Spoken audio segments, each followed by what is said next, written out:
Under the radiant sun, Jacob's flock spreads across the ancient lands, peacefully grazing. Joseph watches over them, his youthful spirit shining as bright as the desert sun. Joseph is the beloved son, favored by his father.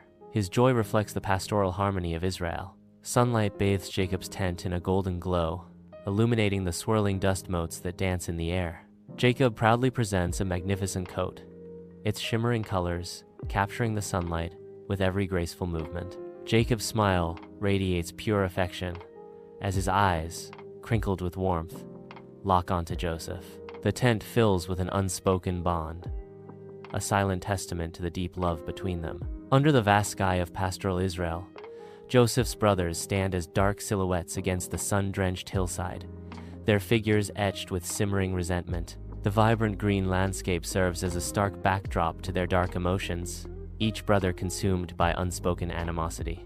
In the hushed stillness, the wind whispers through the tall grass, carrying the weight of their jealousy and fueling their growing discontent. Simeon breaks the silence, his voice laced with bitterness. He doesn't deserve such favor. His words hang heavy in the air, amplifying the palpable tension that permeates the landscape, confirming their shared feelings of injustice. Levi remains silent, his unspoken agreement adding to the chorus of resentment that threatens to shatter the pastoral calm. Across the desolate plains, Joseph walks towards his brothers, a basket of food, a sign of goodwill. Their faces are shadowed with coldness as Joseph approaches, radiating an unwelcoming air. Reuben raises a hand, a gesture of mediation that barely pierces the heavy tension. The swirling dust mirrors the turmoil brewing among them, a silent testament to their discord. With innocent curiosity, Joseph approaches, unaware of the danger lurking in his brother's eyes. "What are you doing?" The air thickens with unspoken animosity as Joseph's question hangs in the balance. Beneath the relentless sun, the brothers' dark figures surround Joseph on the desolate plains. Tension fills the air as they violently seize Joseph. The vibrant colors of Joseph's coat are torn away, a stark contrast to the brothers' vengeful act. Judah's voice cracks with years of resentment. "This is for all the years of favoritism." Joseph, now coatless, stands defenseless against the harsh reality of his brother's betrayal. The coat lies discarded on the dusty ground, its colors muted by the surrounding desolation, a symbol of lost favor. Under the relentless sun, Joseph stares up at his brothers, his face a canvas of desperation and hurt. Confusion clouds his features as the harsh sunlight intensifies his profound vulnerability. His eyes, wide with disbelief, search for answers in the faces of those he trusted most. A desperate plea escapes his lips.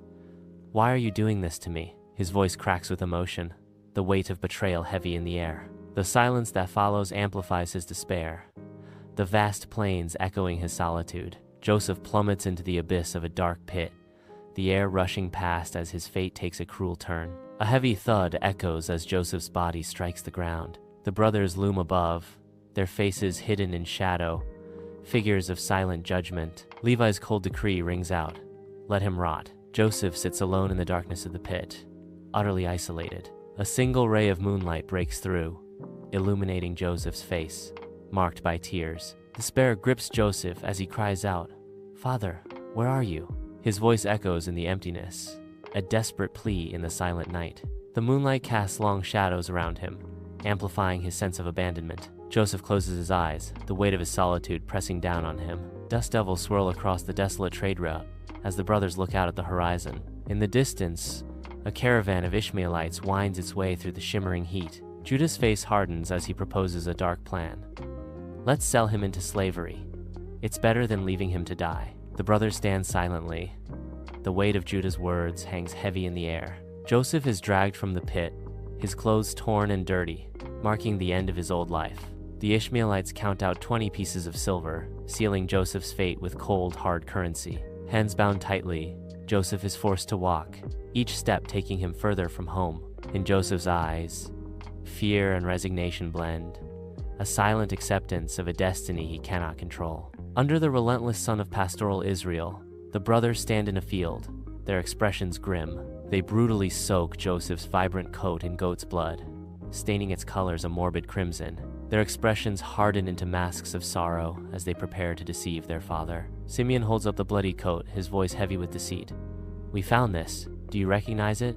their steps heavy with betrayal. They walk back to Jacob, the weight of their sin pressing down on them. Sunlight streams into Jacob's tent, casting a stark light on the unfolding tragedy. Jacob clutches the bloodied coat, his face contorting in anguish. Overwhelmed by grief, Jacob collapses to his knees, the weight of his loss crushing him. Jacob cries out in agony, "My son! My son!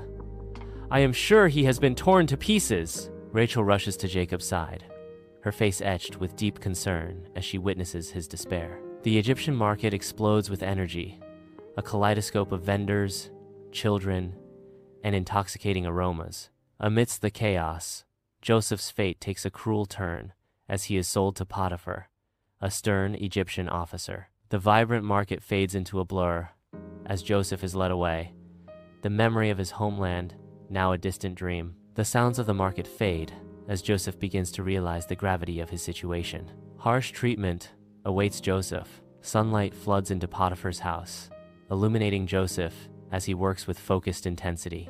Dust motes dance in the air, catching the light as Joseph moves with purpose. He swiftly completes each task, his honesty evident in every action. Unseen, Potiphar's wife watches him, her gaze lingering with a growing intensity. The sunlight casts long shadows, heightening the drama of her silent observation. Her gaze remains fixed, a silent promise hanging in the sunlit air. In the opulent room, flickering candlelight dances across rich tapestries as Potiphar's wife approaches Joseph, her voice soft. Potiphar's wife whispers, "Joseph." Joseph stands firm, resolve etched on his face as he declares, "I cannot betray my master's trust." Potiphar's wife's voice rises in anger. "How dare you refuse me?" The cold reality of the Egyptian prison engulfs Joseph as he is forcibly thrown into the cell. The heavy iron door clangs shut, the echo amplifying the despair within the dimly lit prison. He is surrounded by hardened criminals, their faces etched with despair and anger. Despite the unjust accusation and grim circumstances, Joseph stands firm, his faith unwavering. He lifts his gaze towards the small barred window high above, a sliver of bright sky visible. In a moment of quiet desperation, Joseph whispers a prayer. "God, give me strength."